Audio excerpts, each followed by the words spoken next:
afternoon, everybody. Good to see you all.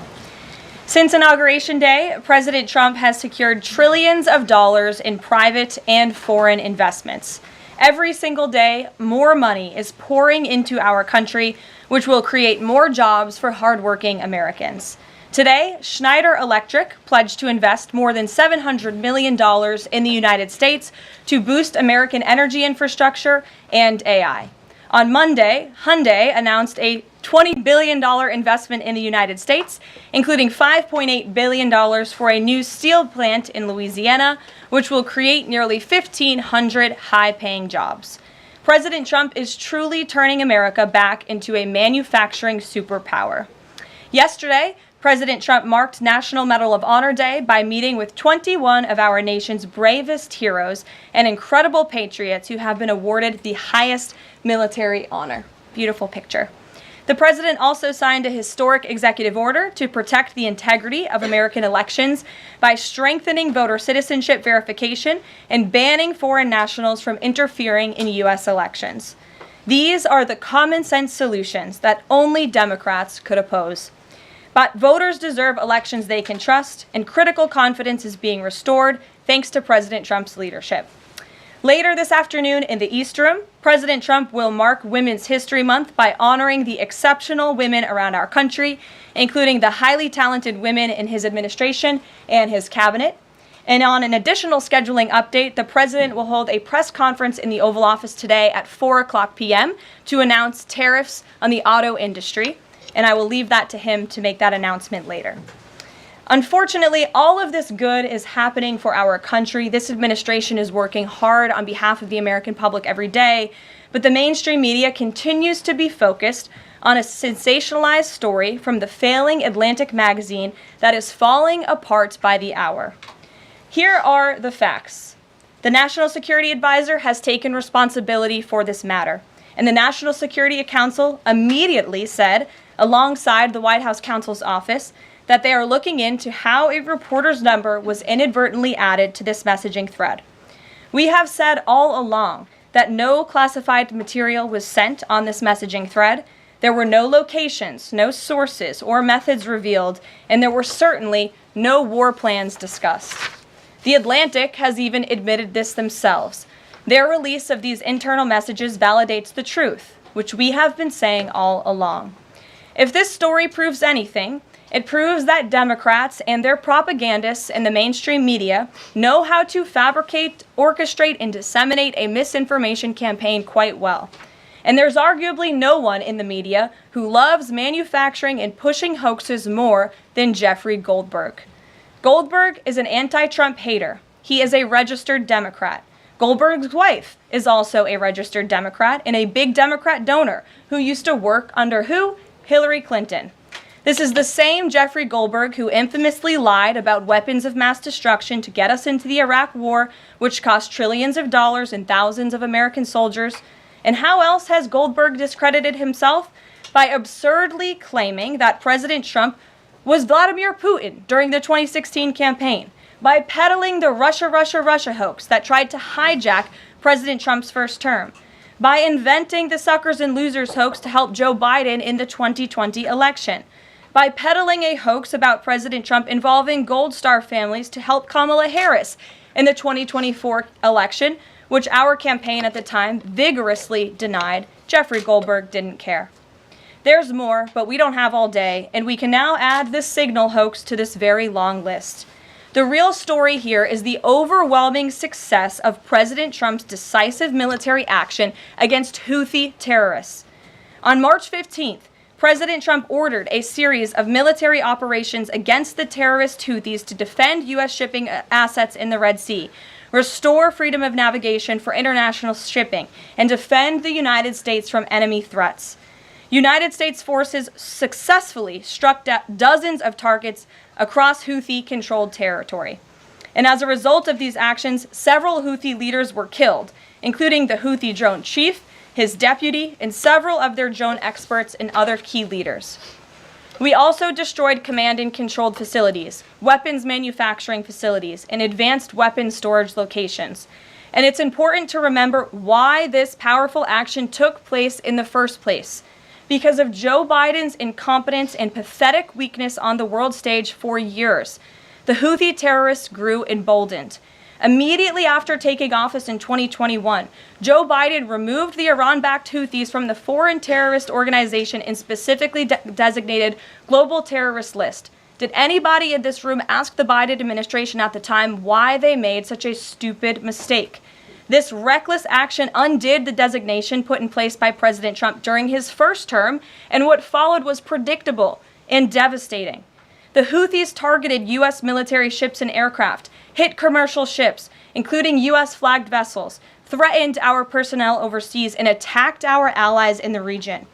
This resulted in more than a year of U.S.-flagged commercial ships being prevented from safely sailing through the Suez Canal, the Red Sea, and the Gulf of Aden. This had a massive negative impact on global trade of the economic security of the United States. Joe Biden was the commander-in-chief, and he sat on his hands while the United States of America was bullied and embarrassed by terrorists. President Trump and his team are putting a stop to these threats and restoring American strength around the world. The Trump peace through strength approach means no terrorist force will stop American commercial and naval vessels from freely sailing the waterways of the world.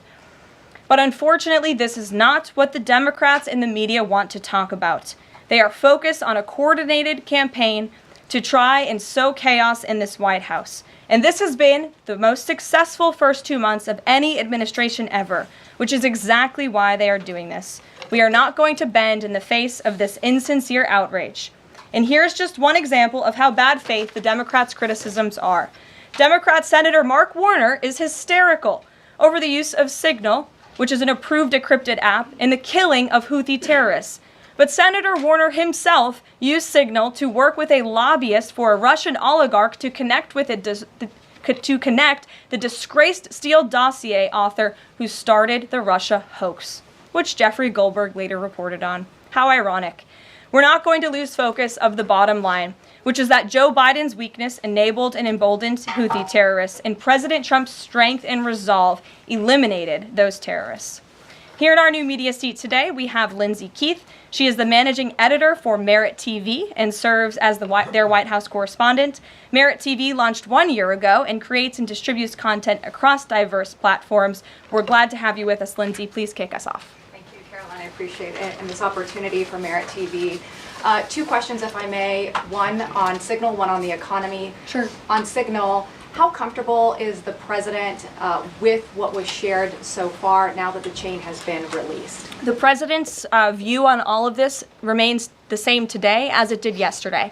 And I think it speaks volumes about the leadership of this president that he went directly to all of you, members of the press corps. He was asked, do you want someone else to go out and do a briefing? And he said, no, I will tackle this story. I will discuss it. The people need to hear from me about this situation. And so his thoughts on this remained the same today. He has placed great trust in his national security team. And as for the usage of Signal, as the president said yesterday, as the CIA director has testified under oath, this is an approved app. It's an encrypted app. The Department of Defense, the Department of State, the CIA has it loaded onto government phones because it is the most secure and efficient way to communicate. As for, again, the original situation in this messaging thread, the National Security Council, the White House counsel's office continues to look in to how this mistake, which the National Security Advisor has owned, occurred, and the president has ensured they are doing that. On the economy, consumer confidence hit a 4-year low this month.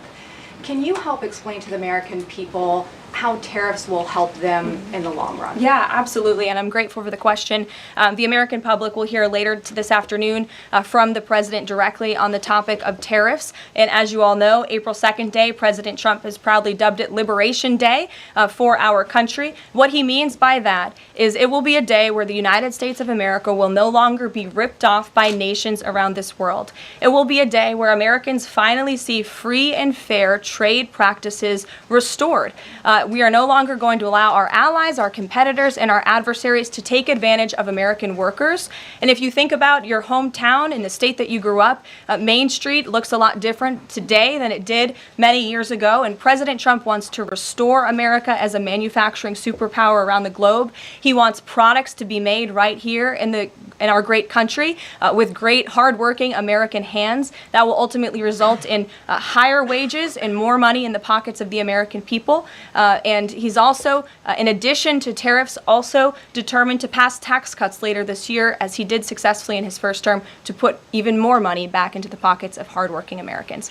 Peter. Caroline, if I can ask you very quickly about the information we've seen, just to set the predicate to all this. Has the president been briefed and physically seen he's seen all the details of the chat as printed by the Atlantic? I just spoke to the president about it, yes. Okay. Then let me ask you, if I can, very quickly. In the chat, Pete Hegseth, the defense secretary, details F-18s, Tomahawks, so some of the weapons that were used. He details the timing involved for this, all of which occurred 31 minutes before, as he says, F-18s would launch. The DoD manual details classified information as significant military plans, saying that is secret, that's classified. So what about, there are no methods, there are no sources, but that's not what determines what's classified. So what is it about what Pete Hegseth wrote that makes you say this is not classified? Well, it's not just me saying that, Peter. It's the Secretary of Defense himself who is saying this as well. And he put out a very strong statement earlier today listing all of the things that were not included in that message that he sent to the group. And again, this message, there was no classified information transmitted. There were no war plans discussed. Why did the Atlantic downgrade their allegation about war plans to attack plans? They're now playing word games because they know this was sensationalist spin from a reporter who is well known for doing this. We have said all along no war plans were discussed, no classified material was sent. You have the Secretary of Defense saying that. You have the director of the CIA, the director of National Intelligence, the FBI director, all testifying to that under oath, and they should be trusted with that. To be clear, Americans can make the decision for themselves, but whether is the you said it's not war plans. Would you characterize these as military plans, military operation plans? I would characterize this messaging thread as a policy discussion, a sensitive policy discussion, surely, amongst high-level cabinet officials and senior staff. And I'm so glad, Peter, that you said the American public can decide for themselves, because I think the American public should decide for themselves based on the outcome of this operation. And what happened in this operation? Terrorists that were allowed to run wild by the Biden administration were killed because of the direction and the determination of this president and his team. And this message also shows, this messaging thread also proved that President Trump has an incredibly dynamic team who is working incredibly hard, flying all over the world to secure world peace and to fix up the foreign policy crises that the previous administration left for this team to inherit. So to be clear, we all in this room and around the country would agree that we're glad no American service members were harmed, and we're glad that the mission was a success. We'll stipulate that. But the president said that Pete Hegseth said none of this was classified. So given the president has seen it now, and given the president understands that significant military plans are deemed classified as secret, how does the president view none of this, which details times and weapons and more, as being not classified? I've already been asked and answered this question. The president's thoughts on this remain the same today as they were yesterday, On what basis, as well as the Secretary of Defense. This question has been asked and answered. There was no classified material discussed. Jackie. On what basis I was asking? Go ahead, Jackie. Thank you, Caroline. So why aren't launch times on a mission strike classified? Again, I would defer you to the Secretary of Defense's statement he put out this morning. There were various reasons he listed, things that were not included in that messaging thread that were not classified. And again, going back to the American public, do you trust the Secretary of Defense, who was nominated for this role, voted by the United States Senate into this role, who has served in combat, honorably served our nation in uniform? Or do you trust Jeffrey Goldberg, who is a registered Democrat and an anti-Trump sensationalist reporter? This president and this national security team are putting our national security and the American people first. We are restoring American strength around the world, and the results of this operation speak for themselves. Putting aside Jeffrey Goldberg, though, just for American service members who are going to have to carry out these missions in the future, what I guess the message that's coming from the response to all this that we're hearing is that nothing sensitive happened. And I guess the logical conclusion of that is that if these messages had gone out publicly prior to the launch, that wouldn't have been a risk to service members. I don't know that they're comfortable with that. So can you explain, had these messages been published, would the plans have moved forward? Would the launch have still taken off? What I can tell you is that the President, as the Commander-in-Chief of our United States Armed Forces, and Secretary Pete Hegseth, who is an incredible man and a warfighter himself, take the lives of our American service members with the utmost responsibility, and they would never do anything intentionally to put their lives at risk. And again, they are working hard on that every single day, and we are protecting our service members while also restoring peace throughout this globe. It's something the previous administration has not done. And I would just add one more point. We are not going to be lectured about national security and American troops by Democrats and the mainstream media who turned the other cheek when the Biden administration, because of their incompetence, left 13 service members dead in Afghanistan, and not a single person in the previous administration was held accountable for that botched withdrawal. Joe Biden said, in fact, it was a great operation. That is despicable. It's unacceptable to this president and this Secretary of Defense. The National Security Advisor has taken responsibility for this inadvertent number being added to the messaging thread. But above all, we take the lives of our troops, safety, security, prosperity around the globe with the utmost seriousness. Goldberg's intentions, do you believe Jennifer, that he go would ahead. release that to embarrass the administration ahead of the worldwide threats? Jennifer, go ahead. Given what you've said about the president's trust in his national security team, can you say definitively that no one will lose their jobs? No one will lose their job at all because of this signal situation? What I can say definitively is what I just spoke to the president about, and he continues to have confidence in his national security team. Caroline, one more. Can I ask one more, Karen? On the targets in Yemen on March 15th, can you say were 100% of the targets that were planned for March 15th, were they all destroyed? Because that would be an indication if some of them were moved or they were not all hit, that maybe perhaps some of the enemies were able to get some of the information in that signal. What I can say about the operation is what the Department of Defense has put out there. I would refer to them for any further operational details. But there have been more than 100 strikes conducted against Houthi targets, and they have hit key Houthi leaders, air defense systems, command and control nodes, headquarters, weapons manufacturing and storage facilities. And these operations will continue until the freedom of navigation in our seas is restored and U.S. shipping can safely transmit without the fear of attack. And again, we believe that this has been a very successful operation thus far, and it will continue until this administration feels it no longer has to, and these terrorists have been taken out, which again is something the previous administration should have done, but they didn't, and now we've inherited this crisis. Stephen. Thank you, Caroline. I'd like to clarify something about the investigation and also ask about some conservative commentary. On the investigation, Mike Waltz said last night that he had spoken to Elon Musk about figuring out how Jeffrey Goldberg's number got in his phone.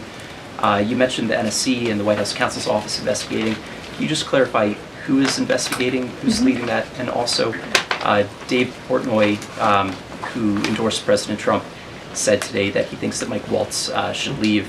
Could you respond to that? Sure. Great respect for Dave Portnoy, but I just answered that previous question from Jennifer. As for your original question about who's looking into the messaging thread, the National Security Council, the White House counsel's office, and also, yes, Elon Musk's team. Elon Musk has offered to put his technical experts on this to figure out how this number was inadvertently added to the chat. Again, to take responsibility and ensure this can never happen again. Caroline, I have two questions. One on a follow-up on something you just said, but since we have these messages released and you said that the president has now personally reviewed them, at the chat at one point Pete Hegseth wrote 1415 strike drones on target, and in all caps he said, "This is when the first bombs will definitely drop."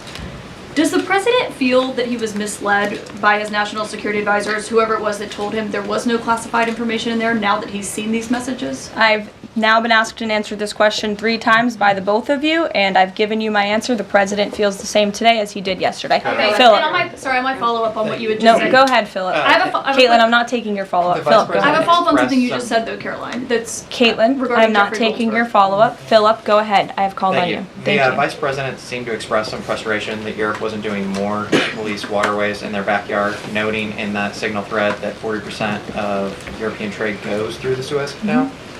Does the President share that opinion and frustration? And then going forward, should the Europeans be responsible for policing that waterway? Well, the president was asked this question yesterday by the pool in the cabinet room, and he answered this question. He said yes, he believes that Europe has been, as the vice president put it, freeloading on the backs of American taxpayers and off the backs of the United States of America, and he wants to ensure that Europe pays their fair share. He's always been very honest and upfront about that, and I think the vice president shares those concerns with him as well. And then one more. Sure. Enlisted soldiers, sailors, and Marines would face consequences if they shared this type of information inadvertently with a reporter. Can you tell us more why the President is so willing to give Mike Waltz a mulligan here? Again, I have now been asked and answered this same question using different language multiple times. If anybody has another question, there's a lot of different things going on in the world. We have tariffs possibly being implemented later today. The president is going to talk about that at 4 o'clock this afternoon. Sure, go ahead. Okay, thank you for taking my question. I wanted to first and foremost thank the administration for the election integrity executive order, because so many journalists for 4 years were banned from talking about this very subject. So thank you to the administration for that. My question is, yesterday President Trump, when signing the order, said that there is more to come when it comes to election integrity. Would that include same-day voting and hand-counted paper ballots? And why are Democrats so against election integrity measures like obviously proof of citizenship when it comes to voting in a United States election? Well, it's a very good question. You'll have to ask the Democrats why they're against so many common sense things, not just mandating voter ID. Why are they against men and women's sports? Why are they against deporting foreign terrorists from American soil who have been designated a foreign terrorist organization? I'm referring to Tren de Aragua. As for the election integrity executive order that the president signed yesterday, this is in an effort to restore trust in American elections. There were more than 10 steps taken, 10 executive actions taken throughout this one order. It directs the department, or the attorney general rather, in Homeland Security to prevent non-citizens from any involvement in administering elections. There's also another host of actions. We can provide the fact sheet for you, but it's a very strong election integrity executive order, and the president would also like to see Congress do something about this very important issue as well. Sure, go ahead. Caroline, the Republicans and Democrats alike have been expressing some concern about the frequency with which senior Trump officials have been using the Signal app. Has there been discussion, or will there be a review about how often they use Signal, and if you could explain to us how they might be considering other applications to get away from something like this happening again? Sure. Well, again, first of all, Signal has been an approved app for government use. It's an encrypted app, and as I said, it's the most safe and efficient way of communicating, especially when people can't be in a skiff or inside a room physically together. I think, as the president said yesterday, he wishes that everybody could be in the room, and it's our goal to ensure that everybody can be. But again, no classified information was discussed in this chat, and any time classified information is discussed amongst high-level officials across this administration, secure lines of communication are used, including, by the way, our special envoy, Steve Witkoff, who I understand the Wall Street Journal erroneously reported that he was on this Signal chat on a personal device while in Moscow. That is absolutely false. Steve Witkoff did not have his personal device, nor did he have his government device with him. He was given a classified, protected server by the United States government, and he was very careful about his communications when he was in Russia. So rest assured to the American public, this administration is taking every precaution when it comes to protecting our national security. And that's why the American people reelected this president, because they know that our national security is in good hands with the President of the United States. Speaking of the Vice President, I understand he's going to be speaking any moment now. I would hate to counter-program the Vice President of the United States. You'll also hear from the President at 3 o'clock. He will be honoring Women's History at the Women's History Month celebration. We have a lot of great women across our cabinet who will be in attendance, so we'll see you all there. And then you'll also hear from the president again at 4 o'clock when he talks about tariffs. So plenty of time for more questions. Sorry it's a bit shorter today, guys. We'll see you later. Jeffrey Goldberg's number.